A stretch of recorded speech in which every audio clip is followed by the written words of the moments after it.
Meow. Hi everybody, I'm Samwise, and this was like a beginner's introduction to 3D spinning. A bit of all props, but we're gonna do poi for the recap just so I can draw pretty shapes and go fast. So we started things off by introducing a concept that I call infinity golf.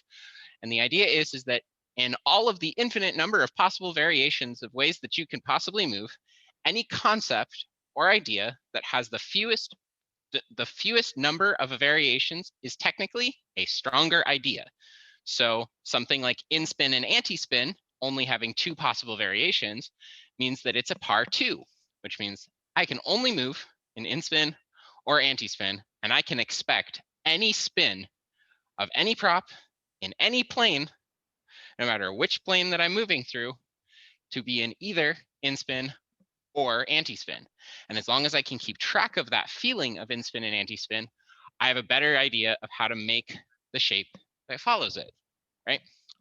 So in order to start playing with something like that fundamental of in-spin and anti-spin, we're going to look at the pendulum down flowers. So we're going to start by just making like a little pendulum in front of us and turn around to feel how our anti-spin and in-spin petals form naturally. In-spin happens when we move the same direction as our prop. The prop and the movement are moving the same direction. Anti-spin happens when we move against the flow of our prop. Excellent. Now, this pattern is super simple, and in order to turn it into a helical flower, all I have to do is move my hand through a perpendicular plane.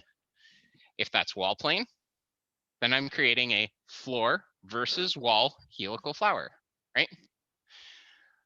The first one, floor, being my prop, the second one, wall, being my hand. I could also make a floor versus wheel helical flower, right?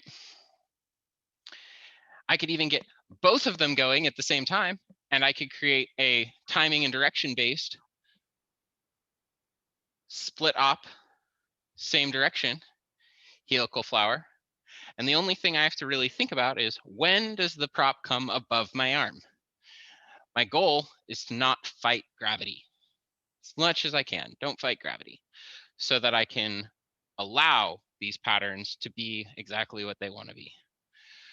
So the thing that we spent some time on was looking specifically at this buzzsaw space, because this window that opens up through your arms is actually the key to the city. It's the gateway that gets you from any plane to any other plane, as you can bend through the space as long as you have the space of the window of your arms open to compensate for it, right?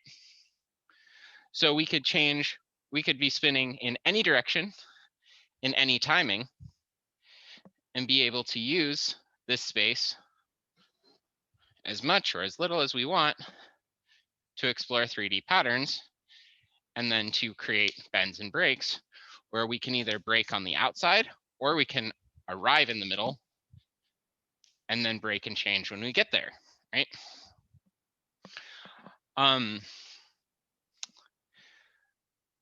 So helical spinning is technically a par 3, back to our infinity golf, because there's only 3 planes. I have wall plane, I have wheel plane, and I have floor plane. But the funny thing is that the more that you start looking at these things, the more that you think that they're actually more the same than they are different. And if you want to explore kind of how the same all of these get, a great thing to try is to do the monkey. And all we're going to do is just lift our hands up and down on the one side and then start to turn. And what you'll find is that all I'm doing is lifting my arms up and down, but I'm creating full circles every time I turn around. And so even if I were to do the monkey where my hands are at a 90-degree angle to start, and just move my hands up and down in this 90-degree angle, I would actually end up creating 2 intersecting circles every time I turn around, or tangential circles, I guess. And you can use this theory, this idea of just a half circle, to make whole circles as you move through space, to build some really fun patterns, like being able to create helical caps. So any cap could be a pattern that, okay, we'll use clips for this, could be a pattern that normally would be expressed as a half circle that you move back and forth on. But at any point in time, we can break that pattern on the edge and change the plane of half of that circle. In fact, we could even do a cap where it's a normal circle on the top and then a helical on the bottom. We could do a cap that would be planar in wheel and even be able to cross our body with it or plane bend through it.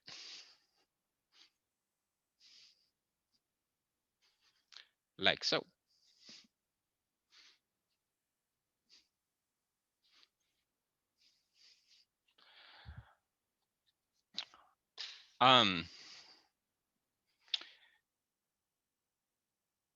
We also covered just a really brief bit on toroids, which are very, very difficult to show in a Zoom chat like this because they're so three-dimensional.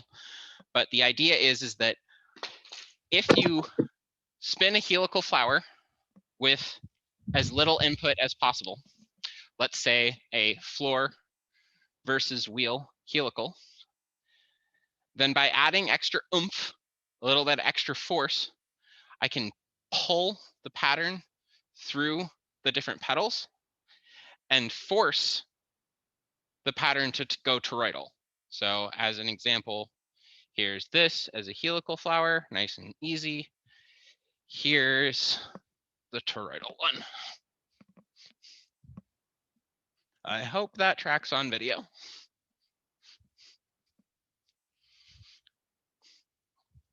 Cool. At the end of the day, these patterns are easy. They feel familiar. In fact, you've been practicing them ever since you started spinning.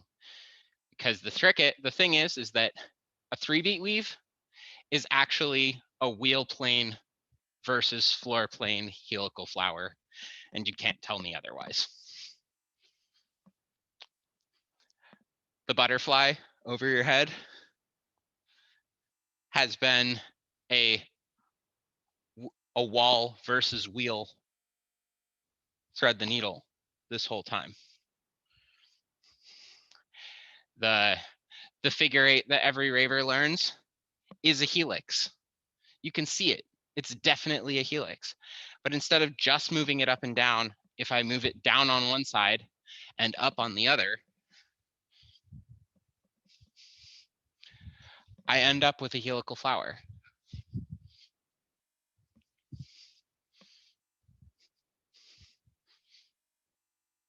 You've already been practicing these patterns and you've been practicing them for years, potentially.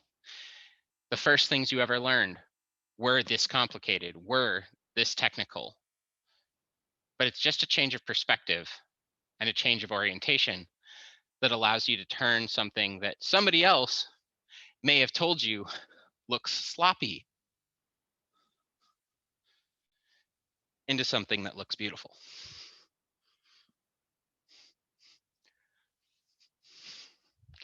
Thanks for joining me. Glad to have you. I appreciate you being here. Let me know if you have any questions in the future. I'm happy to help.